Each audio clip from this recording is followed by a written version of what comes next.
Assalamu alaikum warahmatullahi wabarakatuh. How are you, dear students?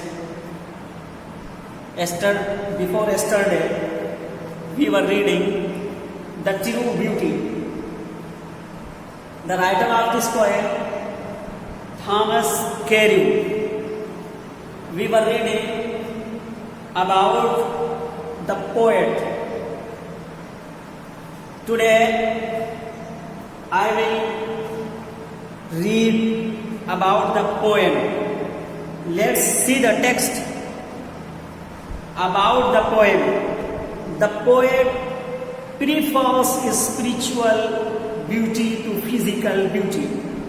He says that physical charms decay with the passage of time, and with the decay of these charms, the intensity of lovers' feelings also declines. But spiritual beauty never dies. The poet therefore glorifies the beauty of mind and soul, which is true beauty, and ignores physical charms if it is devoid of virtues. He that loves a rosy cheek, or a coral lip admires, or from star-like eyes doth seek fuel to maintain his fires, or from star-like eyes doth seek fuel to maintain his fires, as old time makes these decay. As old time makes these decay, so his flames must waste away. But a smooth and steadfast mind, gentle thoughts and calm desires, hearts with equal love combined, kindle never dying fires. Where these are not, I despise lovely cheeks or lips or eyes. Dear students,